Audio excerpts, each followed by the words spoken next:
All right, so we are looking at Lubeck on how to play or determine our fingerings for both hands. So whenever you're looking at a four-part texture, even a three-part texture like this, the first thing we want to determine is any areas where the left hand cannot reach both the bass and tenor notes. This happens because this is really a score reduction. Normally, the soprano would be on its own staff, alto would be on its own staff, tenor would be on its own staff, and the bass would be on its own staff. But in this case, it's been condensed into a grand staff. Okay? So again, we're dealing with four voices. We have soprano, alto, tenor, and bass. It just so happens soprano and alto, because the rules in part writing state that they must be within an octave, it's always going to be reachable for just the right hand. So the trouble really exists between tenor and bass. And of course your hand size is going to be different, so there are different fingerings that will work better for you. So the first thing we're going to look for is any intervals between the bass and tenor that exceed an octave, because most people can reach an octave. Now if you can't reach an octave, then you'll have to take the octave with the right hand as well. But assuming that you have average size hands or larger, you'll be able to reach an octave. And I'm going to highlight the points here that exceed an octave. Okay, so in the first bar, the third beat exceeds an octave. Let's see if there's anything else that exceeds an octave. That's it. That's the only place that exceeds an octave here. That means the right hand will likely have to, likely have to take that B there, okay, right there. So you'll be playing those three notes in the right hand. Now some of you might be able to reach that G to a B like that, which is a tenth, but that's a really wide span, okay? So even if you can reach it, it's actually not recommended that you take that.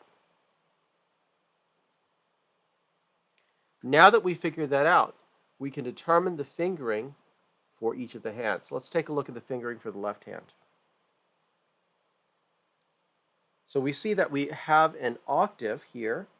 So for the octave, I'm going to go ahead and use 5-1 for the A octave. That makes the most sense. Because I know I'm going to that octave, I'm going to start with 4-2 on the first two notes. 2-4-1-5, like that. 2-4-1-5. Then for this next G, I'm just going to take that with a 5. Then I'm going to jump back to another octave, so 5-1 again.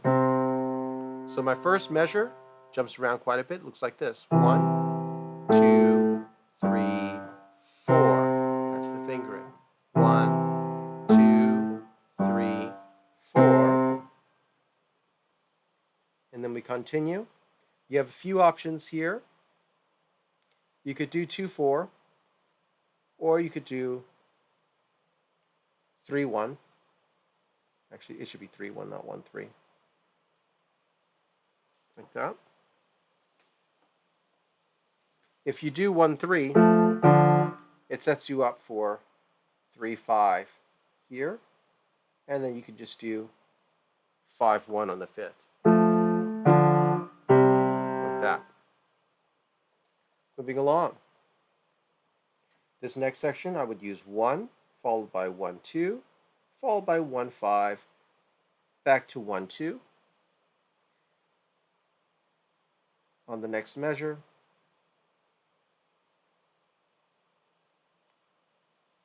1-5, 2-4, and the octave will be 1-5.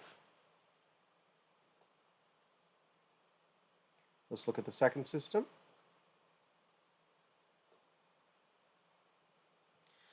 All right, you've got a few options here.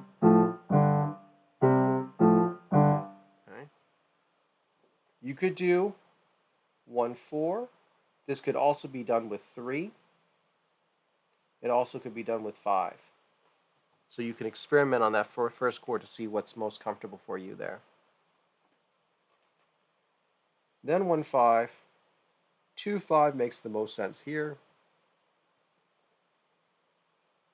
Then you have two options here. You can do this as 1-3 followed by 1-2, or you can do 2-4 followed by 1-3.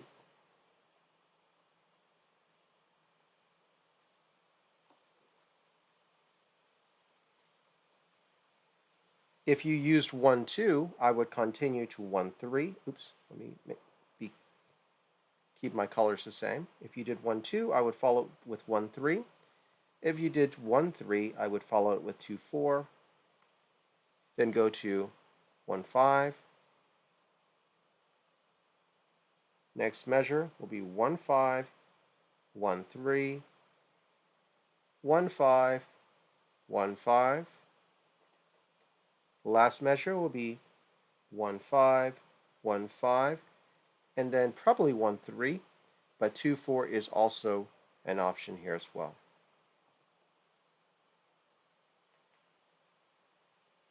And that is the fingering for the left hand.